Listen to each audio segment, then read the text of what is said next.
A lyric is a short poem that originally was meant to be sung.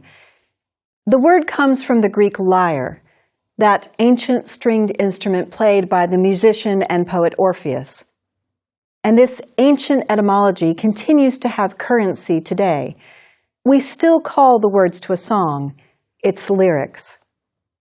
A lyric poem expresses a writer's thoughts and feelings through the intimacy of the first-person perspective.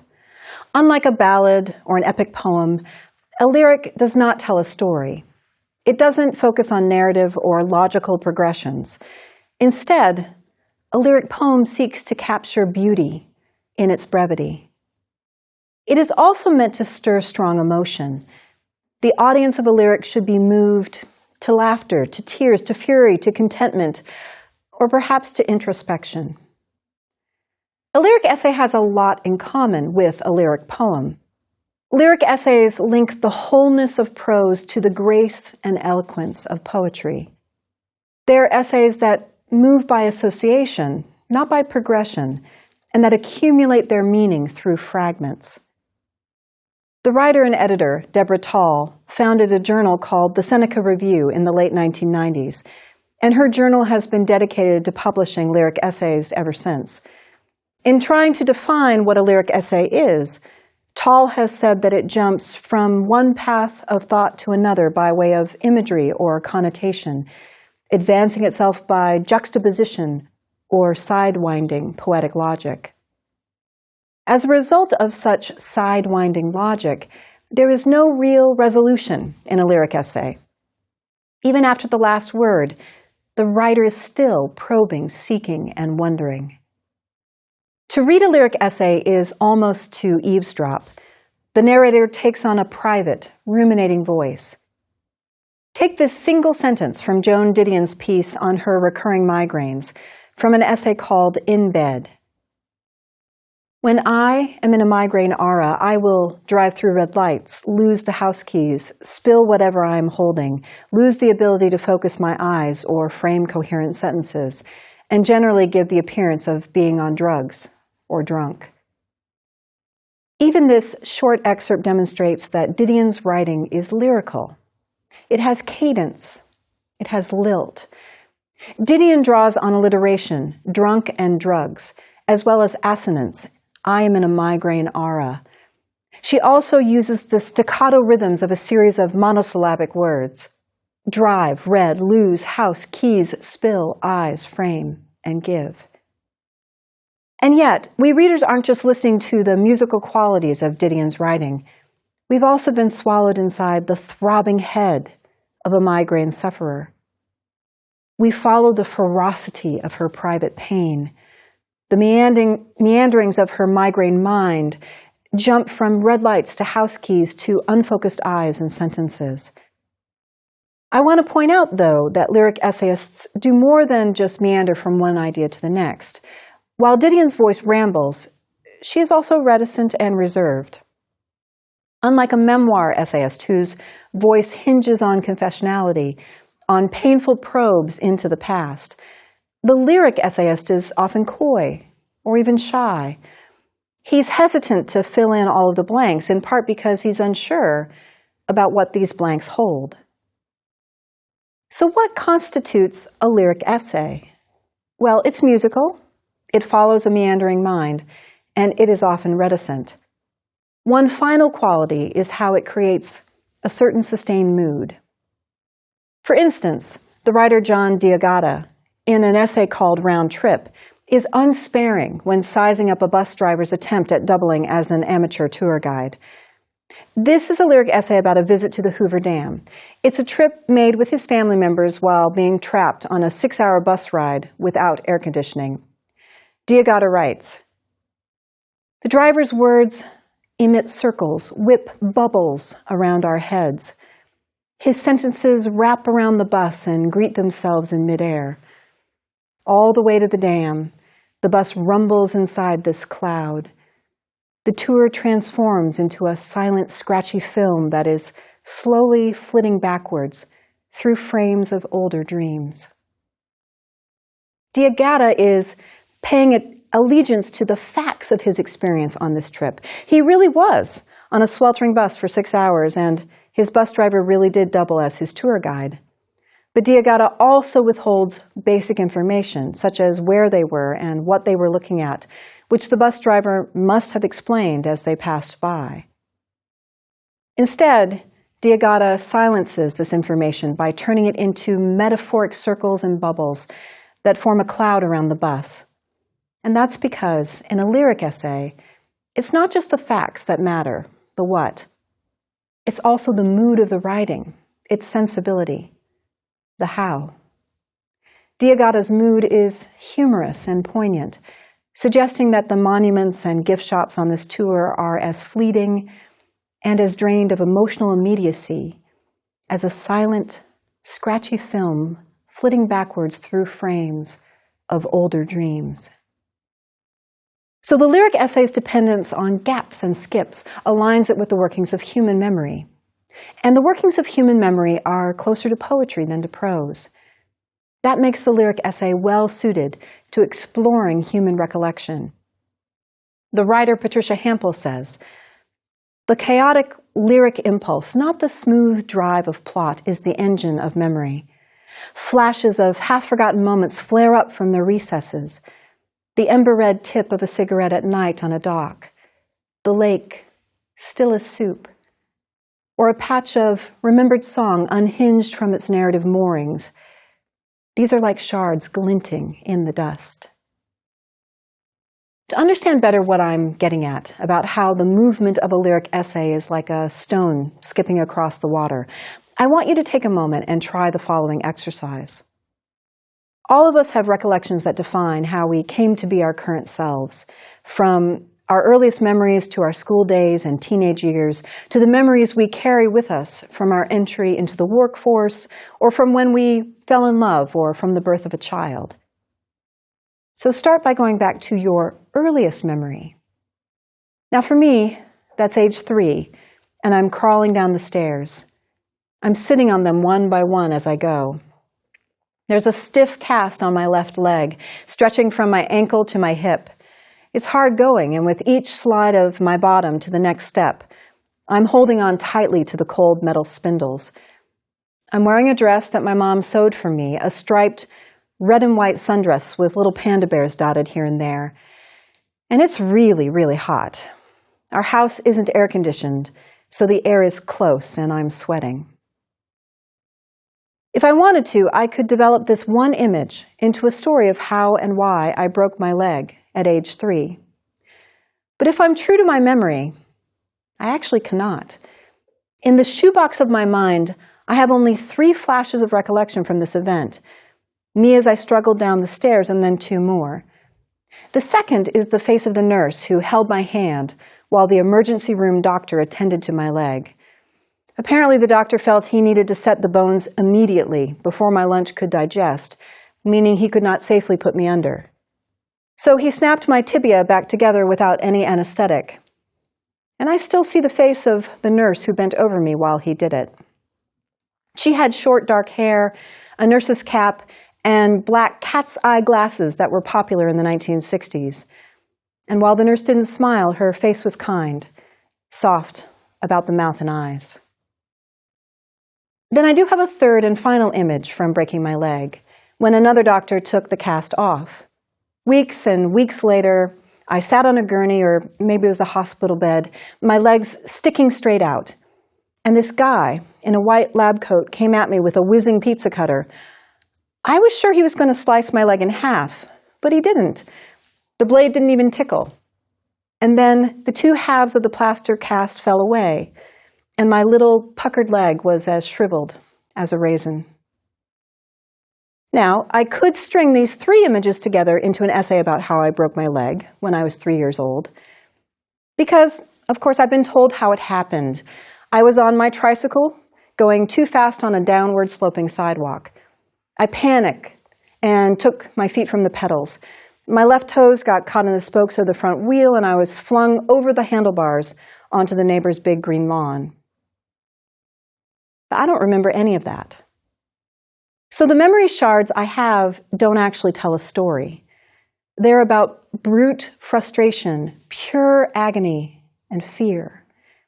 And I remember them precisely because I felt and still feel them, not because I've reflected on them or because I think about their meaning to my life as a whole. Your own earliest memories are probably also a series of 2 or 3 flashes with a bit of sound or tactility, like 3D photographs. And I'm equally certain that you hold on to them because they were moments of intensity. The passion, agony, or joy that you felt is seared into your brain.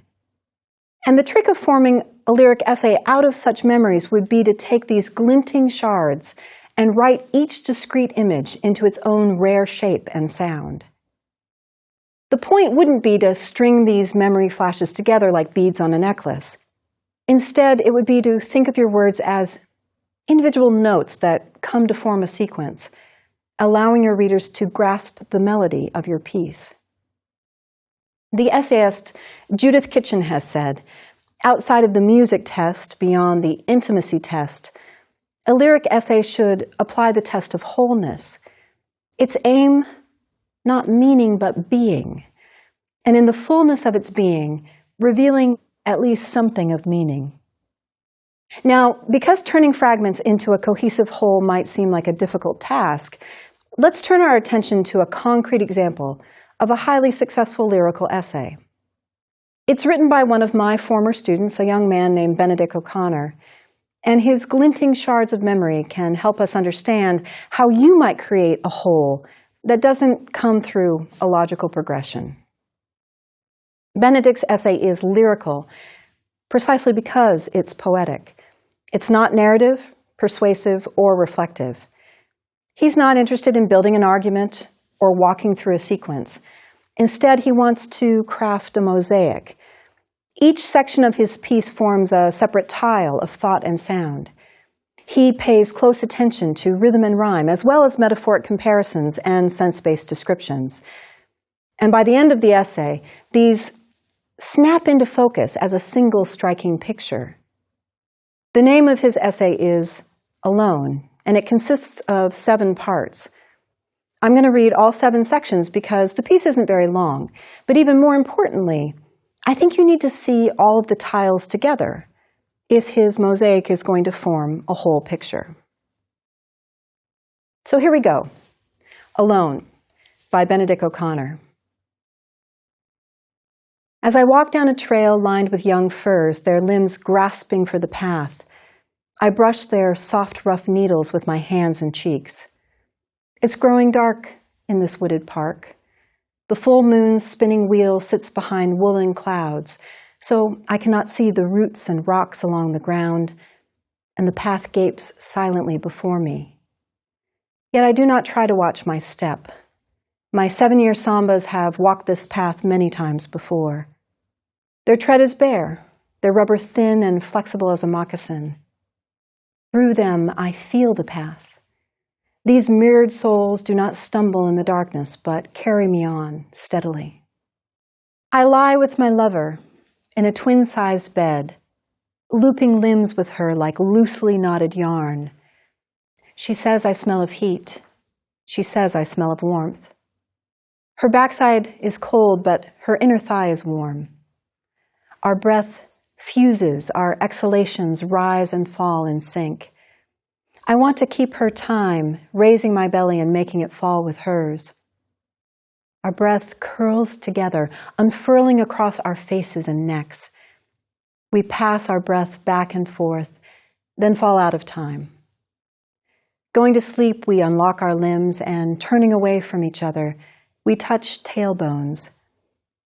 Awakening much later, I roll over and spoon her and kiss the mole at the nape of her neck. Her body folds into mine, but doesn't wake. Together in a twin bed, we lie alone.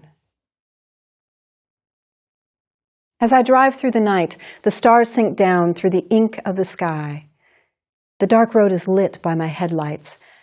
My eyes flash left and right, near and far down the road, searching for the rhinestones of the deer's shining eyes.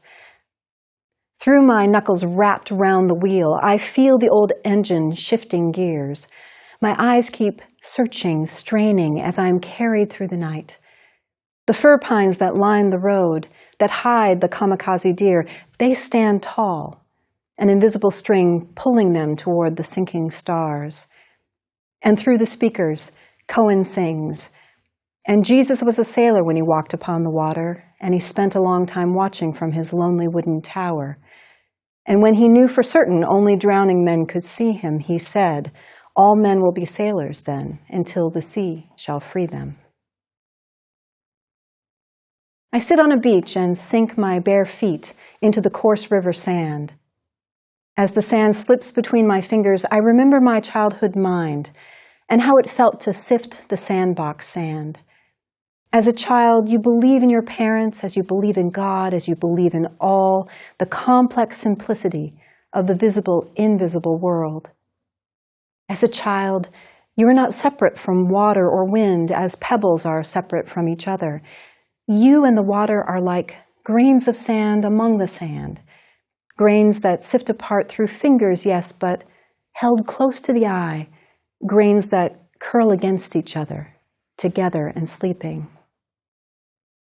I imagine my future father self watching his son sifting sand through his fingers, and watching my son, my future father self remembers his childhood mind. And my son believes in his father as he believes in God, as he believes in all the complex simplicity of the visible, invisible world. I'm alone among the fir pines, underneath the wool of clouds that the spinning wheel of the moon cannot spool fast enough. The trail darkens. For hours my legs have swung like a pendulum clock, my hips swaying to the tick and tock of my samba-soled feet on this unseen path.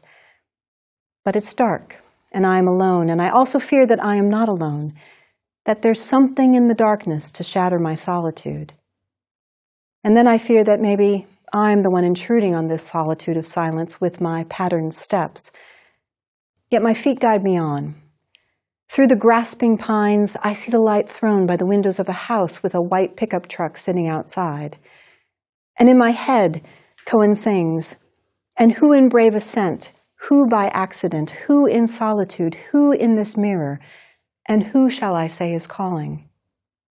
My 7-year sambas carry me steadily through the night until I am out from the pines and under the streetlights that sift their light like sand upon the road.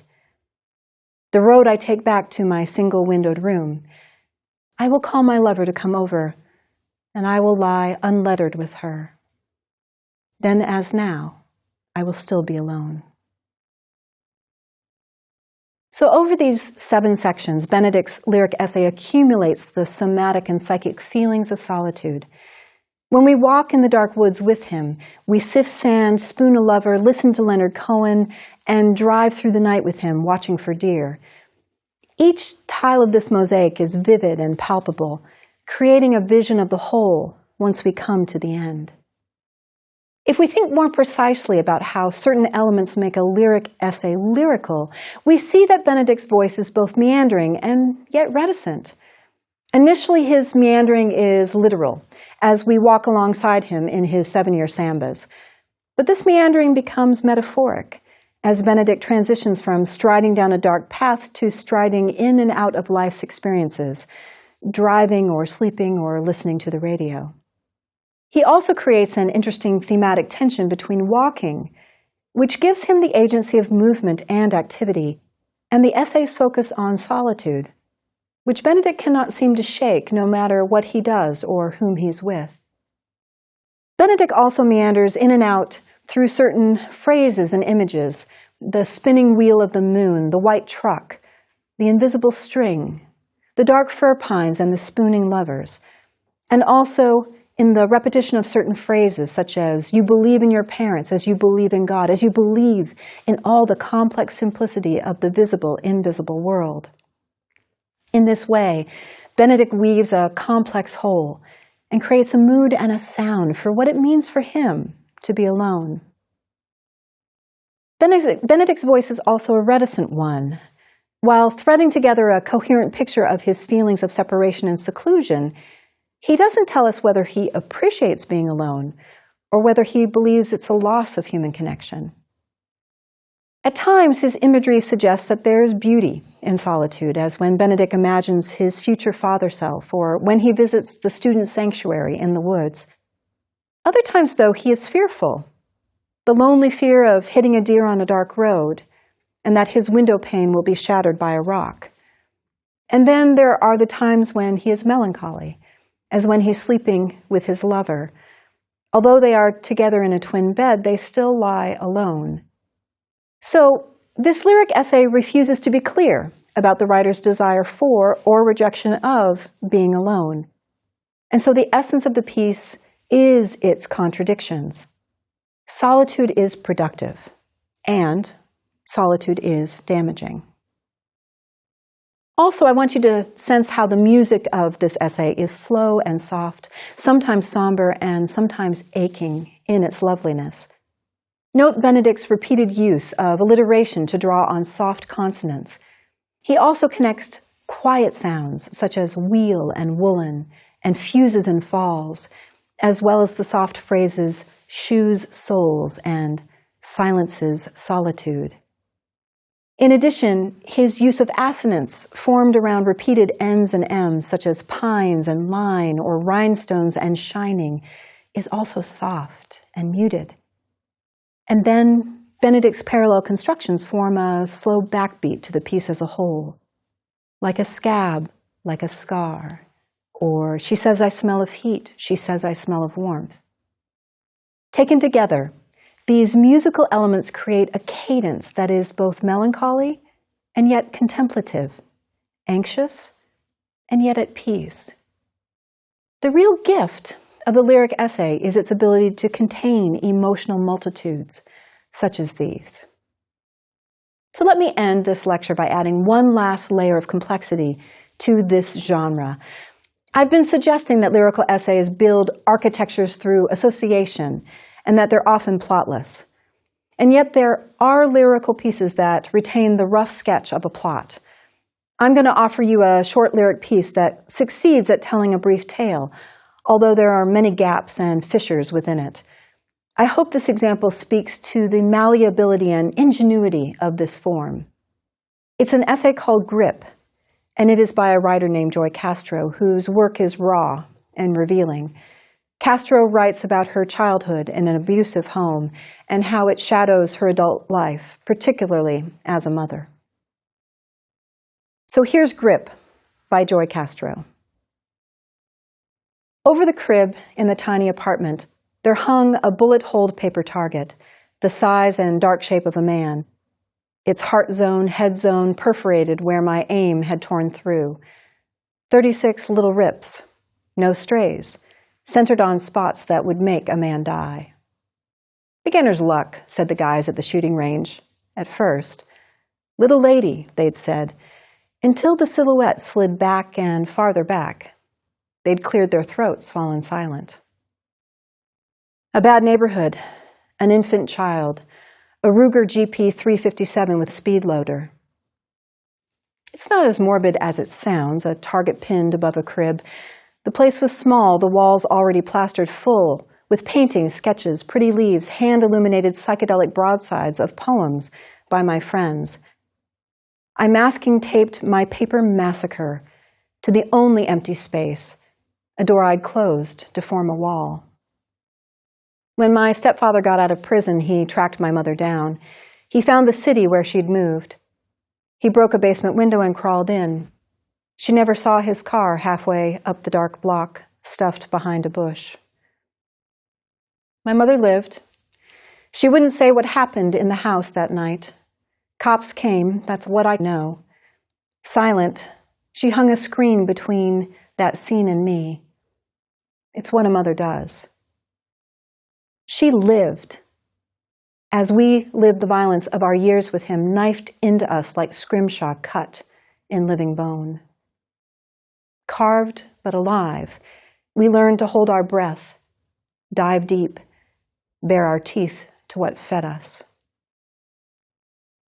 When I was 21, my son slept under the outline of what I could do, a death I could hold in my hands.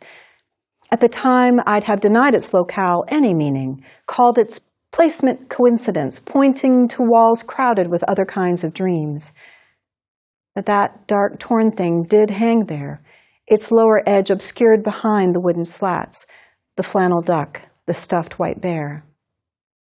It hung there like a promise, like a headboard, like a no, like a terrible poem, like these lines I will never show you, shielding you from the fear I carry, like a sort of oath I swore over your quiet sleep. Now, what's most intriguing to me about Grip is how Castro has taken memory shards from 3 moments in her life. One from the shooting range where she learned how to use a handgun, another from her infant's bedroom where she hung a paper target above his crib, and a third from the story about her stepfather breaking into her mother's house. And she has threaded them together to produce a plot, an A, a B, and a C. Summarized in a single sentence, the plot of Castro's essay is that she was abused as a child by her stepfather. Much later, sometime after she had her own child, her stepfather was released from prison. And when he was, Castro learned how to shoot a handgun in order to protect her son. True to the distinctive qualities that make lyrical essays what they are, Castro withholds as much information as she offers. She tells us that her mother wouldn't say what happened in the house the night that her stepfather broke in. And she also doesn't expound on the abuse that she experienced as a child, opting instead for a sharp and arresting metaphor, that the violence of our years with him is knifed into us like scrimshaw cut in living bone. In this way, even though Castro's essay presents a narrative arc, it remains more imaginative and shapely than confessional or exhaustive.